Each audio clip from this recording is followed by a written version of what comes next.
Hi everyone. इस video में मैं आपको कुछ ऐसी चीज़ें बताऊंगी जो अगर आप गलत पढ़ रहे हो तो आपको करेक्ट करना बहुत ज़रूरी है। स्पेशली जनरल एग्जाम्स के लिए अगर आप लूसेंट पढ़ रहे हो या ऐसी कोई भी बुक पढ़ रहे हो अपना बेसिक स्ट्रॉन्ग करने के लिए, तो आपको ये चीज़ें जाननी बहुत ज़रूरी है। हालांकि मैं इसे पहले भी एक वीडियो में बता चुके, तो यहाँ पे इसे बहुत ही ज़्यादा शॉर्ट में बताऊंगी क्योंकि इससे रिलेटेड कुछ लोगों की क्वेरीज हैं।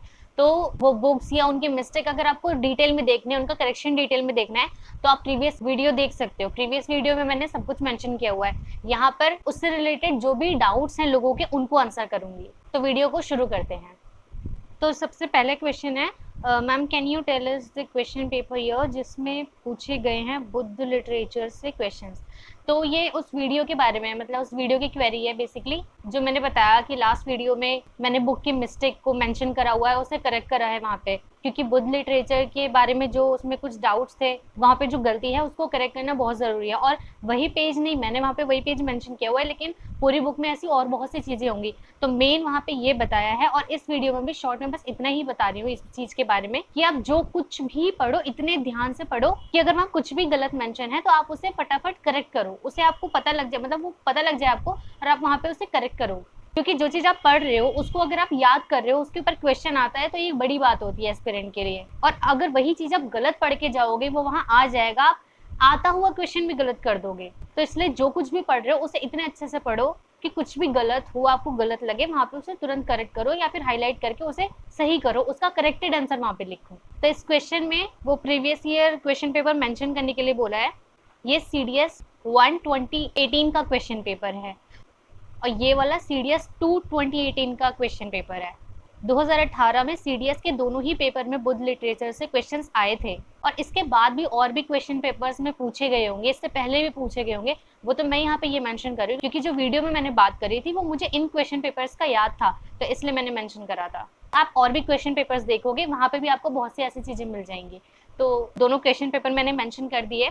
सेकेंड क्वेश्चन है, ma'am one video earning from online work पे बना दो, it will help aspirants as well as others जो अपने एक्सपेंसेस निकाल पाए। तो ऑनलाइन वर्क अगर आप यूट्यूब वगैरह के लिए सोच रहे हो, तो वो तो मैं बिल्कुल सजेस्ट नहीं करूँगी कि अगर आप एस्पिरेंट हो और यूट्यूब से कमाना चाहते हो सेम टाइम, तो वो थोड़ा मुश्किल हो जाएगा। क्योंकि जो प्रॉपर क्रिएटर्स हैं, मतलब जो अच्छा खासा टाइम यूट्यूब को दे रहे हैं अपने कंटेंट में, अपनी वीडियोस में, उनके स्क्रिप्ट में बहुत सारी चीज़ें देखनी होती हैं। तो जो अच्छे से उसे कर रहे हैं वो अर्निंग का सोच सकते हैं। अगर आप अर्निंग के लिए ही, अर्निंग के मोटिव से चैनल शुरू करना चाहते हो, तो आपको उसमें बहुत टाइम देना पड़ेगा, और फिर आप अपनी पढ़ाई उसके साथ साथ शायद नहीं कर पाओगे ढंग से। मुझे भी जब बोलते हैं लोग कि ऑनलाइन क्लासेस दे लो, इंग्लिश के लिए क्लास दे दो, या अभी एक कमेंट ये भी था कि कुछ बैच वगैरह स्टार्ट करने चाहिए, तो मैं ये चीज़ें इसीलिए नहीं कर सकती अभी क्योंकि मैं इतना टाइम नहीं दे सकती, ना यूट्यूब को, ना ही इस तरीके से वीडियो को इतना ज़्यादा टाइम दे सकते हो। हाँ, इसलिए मैंने बोला हुआ है कि अगर कोई भी आपका डाउट है तो आप मुझे वो कमेंट्स में या फिर इंस्टाग्राम पे बता सकते हो।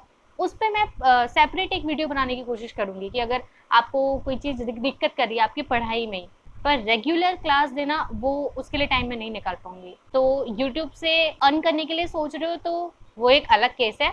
बाकी पढ़ाई के साथ साथ आपको अगर अपने एक्सपेंसेस निकालने हैं, तो इसका एक बहुत ही ऑब्वियस और जो बेस्ट तरीका है वो है ट्यूशंस देना। क्योंकि ये एक ऐसा तरीका है जिसके साथ आप अपनी चीज़ों को रिवाइज भी करते रहोगे। ऑब्वियसली अगर आप जो मतलब बड़ी क्लासेस को पढ़ा रहे हो, तो बड़ी क्लासेस को पढ़ाते पढ़ाते वो चीज़ें भी आपकी रिवाइज होती रहेंगी, और बेसिक तो आपका स्ट्रांग होना ही चाहिए किसी भी एग्जाम के लिए। तो उसी में आपके एक्सपेंसेस भी निकाल सकोगे आप। किसी के घर के आसपास ऐसा माहौल नहीं है या स्टूडेंट्स नहीं है, तो आप ऑनलाइन ट्यूशंस भी दे सकते हो। उसके लिए भी बहुत सारी ऐप्स हैं, बहुत सी डेटा एंट्री जॉब्स भी होती हैं, बहुत से ऑप्शंस हैं आपके पास। बस आप उन ऑप्शंस को देखो जिसमें आपकी पढ़ाई सफ़र ना करे। अगर किसी को बहुत ज़्यादा दिक्कत है या फिर फाइनेंशियली वीक है और पढ़ाई भी साथ में करनी है, तो आप पार्ट टाइम जॉब भी कर सकते हो। 5-6 घंटे की पार्ट टाइम जॉब होगी, इनफैक्ट 4 घंटे की, क्योंकि बहुत से 4-5 घंटे की भी पार्ट टाइम जॉब्स होती हैं। उसमें आप 4-5 घंटे अपनी जॉब करके, उससे अर्न करके, और बाकी का टाइम आप अपनी पढ़ाई को दे सकते हो। अगर ऐसी कोई जॉब जाननी है, मतलब कंटेंट राइटिंग की या ब्लॉगिंग की, बहुत सी ऐसी चीज़ें हैं। ऐसा कुछ भी अगर आपको जानना है तो आप पर्सनली मुझे कमेंट सेक्शन में पूछ लेना, उसके बारे में फिर मैं आपको आइडिया दे दूंगी। बाकी नेक्स्ट क्वेश्चन है, करंट अफेयर की बुक्स के लिए कि कौन सी बुक लेनी चाहिए। तो यार, करंट अफेयर्स के लिए आपको पहले ये देखना है कि आप कौन सी एग्जाम के लिए प्रिपेयर कर रहे हो, क्योंकि वो भी डिफर करता है। अब अगर कोई यूपीएससी एग्जाम के लिए प्रिपेयर कर रहा है तो उसके लिए करंट अफेयर्स के लिए कोई स्पेसिफिक बुक नहीं है। फिर आपको डेली न्यूज़पेपर्स पढ़ने हैं और हर मंथ आपको मैगज़ीन्स चाहिए होंगी और उनको आपको पढ़ना होगा अच्छे से।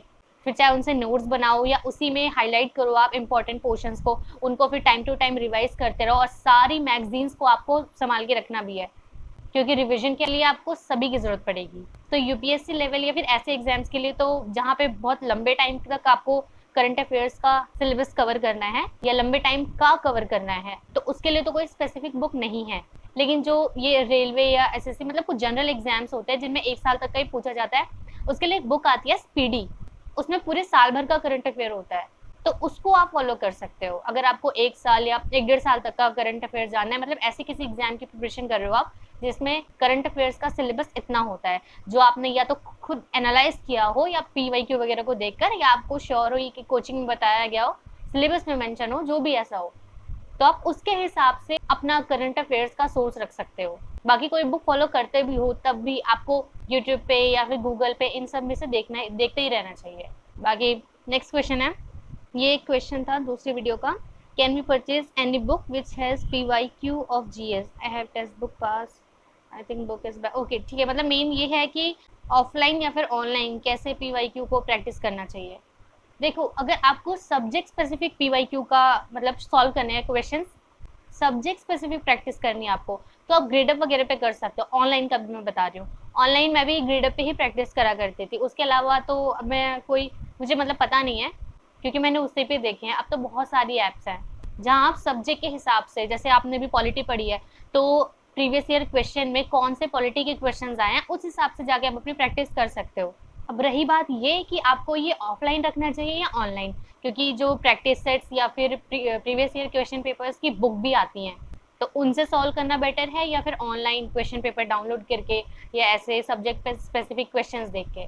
तो यार मैं तो पर्सनली सजेस्ट करूँगी जो मैं करती हूँ, क्योंकि मैं ऐसी किसी बुक पे इन्वेस्ट करना पसंद नहीं करती जो बाद में भी मेरे काम ना आए। ये जो जनरल बुक्स हैं या फिर जो किसी एग्जाम की बुक है, इनमें सारी चीजें एक्सप्लेन होती है, तो आप किसी दूसरे एग्जाम की प्रिपरेशन के लिए भी उसको यूज कर सकते हो। लेकिन ऐसे बुक जिसमें सिर्फ क्वेश्चन पेपर्स हैं पिछले साल के और कुछ भी नहीं है, आप सिर्फ प्रैक्टिस के लिए उसको परचेज कर रहे हो, तो वो ऑब्वियसली आपके आगे काम नहीं आएंगी, क्योंकि आप उसको अगर सॉल्व कर चुके हो इतनी बार, तो आपको उनके आंसर्स पता है, फिर वो सिर्फ इसी काम में आ सकते हैं, या तो आप उसे किसी को दे दो। और कोई भी, मुझे नहीं लगता कि कोई 20-23 साल पुराना क्वेश्चन पेपर सॉल्व करने के लिए सोचेगा कम टाइम में भी, क्योंकि आजकल ऑनलाइन मिल जाते हैं और सीडीएस पे तो बहुत प्यार से मिल जाते हैं। तो ये डिपेंड करता है आपकी सिचुएशन पे और आपके माइंडसेट पे कि आपको क्या, अगर आप स्क्रीन टाइम कम करना चाहते हो, अपना फ़ोन नहीं यूज़ करना चाहते, तो ठीक है, आप परचेज कर लो, फिर आप बुक से ही उसको सॉल्व कर लो। पर अगर आपको लगता है कि नहीं, मेरे को पेपर यूज़ ही नहीं करना है, सिर्फ क्वेश्चन से तो पढ़ने हैं, तो आप उसमें कर सकते हो, क्योंकि सीडीएस का पेपर वैसे मतलब सीडीएस एग्जाम वैसे भी ऑफलाइन होता है। तो जिस तरीके से एसएससी वगैरह के क्वेश्चन पेपर डाउनलोड करने पे उनके आंसर भी मेंशन होते हैं उसमें, सीडीएस में ऐसा नहीं होता। तो उसमें ऑनलाइन एग्जाम मतलब क्वेश्चन पेपर की आराम से प्रैक्टिस हो जाती है। बाकी ये थोड़ा अजीब सा, मतलब क्वेश्चन तो नहीं था, शायद सजेशन है, प्रीवियस वीडियो पे ही था जिसमें मैंने नोट्स शेयर करने की बात की थी कि अगर आपको कोई डाउट हो तो आप मुझसे मतलब डाउट क्या, अगर आपको किसी नोट्स में हेल्प चाहिए या कोई नोट चाहिए किसी टॉपिक के बारे में, तो वो आप मुझसे बोल देना कमेंट्स में या फिर इंस्टाग्राम पे, मैं शेयर कर दूंगी वो। तो उस पर किसी ने शायद सजेस्ट कराया, when you are also aspirant then how can you share your notes, be practical while preparation for competitive exams. यार इसमें सबका अलग अलग ओपिनियन होता है, मेरा भी अलग ओपिनियन है।